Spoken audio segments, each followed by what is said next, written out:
அனைவருக்கும் வணக்கம். வாழ்க்கையில எங்க பாரு ஸ்ட்ரெஸ், எப்ப பாரு ஸ்ட்ரெஸ், யார கேட்டாலும் ஸ்ட்ரெஸ்.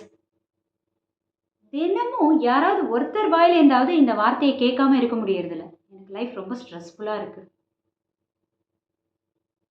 இதுக்கு தீர்வு நெறைய இருக்கு. இன்னைக்கு 1, 2 விஷயங்கள பார்க்கலாம். ரொம்ப ஸ்ட்ரெஸ்ஃபுல்லா இருக்கு அப்படின்னா, நம்ம ஒரு விஷயம் பண்ணலாம். ஒரு பேப்பர் பேனா எடுத்துக்கோங்க. ட்ரிகர்ஸ்ன்னு சொல்லுவோம்.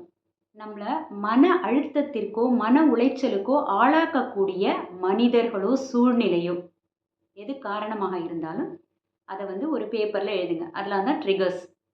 இந்த சூழ்நிலை இப்படி இருக்கிறதுனால நான் ஸ்ட்ரெஸ் ஆறேன். ஸ்ட்ரெஸ்ஃபுல்லா ஃபீல் பண்றேன். இந்த மனிதர்கள்லாம் என்ன இப்படி பேசுறாங்க. எனக்கு சுத்தி இப்படி நடக்குது. ஸோ, அதற்கான காரணிகள். அத தூண்டுற விதத்தில எதெல்லாம் அமையுதோ அத எழுதுங்க.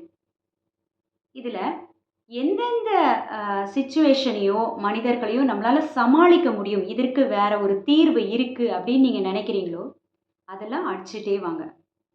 இதெல்லாம் நம்மளால சமாளிச்சிடலாம். இப்போ உதாரணத்துக்கு இன்னைக்கு வந்து நான் ஆஃபீஸ் போகும்போது டிராஃபிக்ல மாட்டிட்டேன். ஆஃபீஸ் போக லேட் ஆயிடுச்சு. ஸ்கூல் போக லேட் ஆயிடுச்சு. அப்போ என்ன பண்ணலாம்? நாளையிலேருந்து இன்னும் ஒரு 1/2 மணி முன்னாடி கிளம்பலாம். சீக்கிரம் எழுந்து இன்னும் சீக்கிரம் கிளம்பலாம். அப்போ இதெல்லாம் தவிர்க்கக்கூடிய விஷயங்கள். அதனால வர மன உளைச்சல் இருக்காது. ஆனா சில விஷயங்கள் நம் கையில் இல்லை. இப்ப சில பேர் வந்து நம்ம எவ்வளோ நல்லது செஞ்சாலும் நம்மள ஏதோ சொல்லி காட்டிட்டே இருப்பாங்க. அதாவது பப்ளிக்கா நம்மள வந்து ஒரு மட்டம் தட்டி பேசுறது அவங்களுக்கு ஒரு ஒரு பொழுதுபோக்கு. அந்த மாதிரி இருக்கிற மனிதர்கள ஒண்ணும் பண்ண முடியாது. ஆனா நம்ம என்ன பண்ணலாம், அவங்கள அவாய்ட் பண்ணிட்டு போலாம். அவங்கள சரி தவிர்த்துட்டு போனா நல்லது ஆக்சுவலா. நமக்கு மனநிலை நல்லாருக்கும். ஆனா கடைசி வரைக்கும் எந்த சூழ்நிலையிலும் அவங்கள பார்க்காமயே இருக்க முடியுமாங்கிறது சந்தேகம் தான்.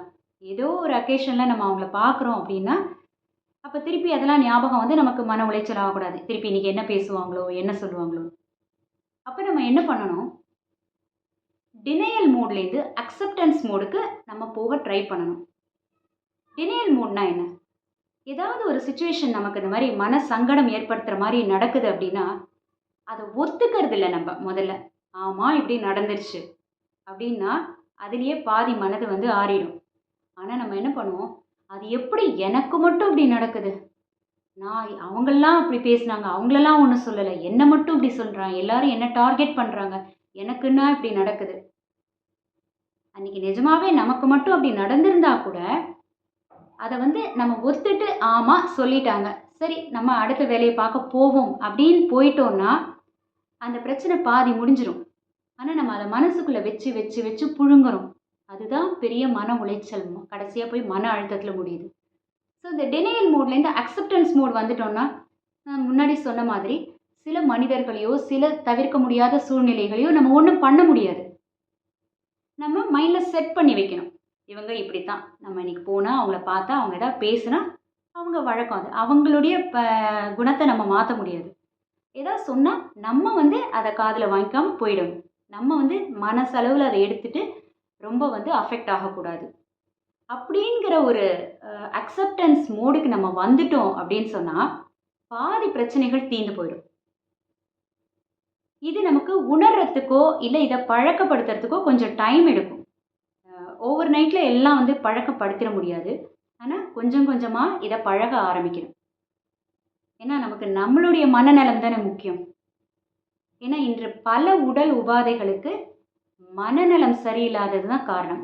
பல மன சஞ்சலம், மன உளைச்சல் இதெல்லாம் தான் பாதி உடல் உபாதைகளுக்கு வழிவகுக்குது. நம்மள பார்த்துக்கணும்ல நம்ம. நம் மனநலத்தை சரியாக வைப்போம். உடல்நிலை சீராக இருக்கும்.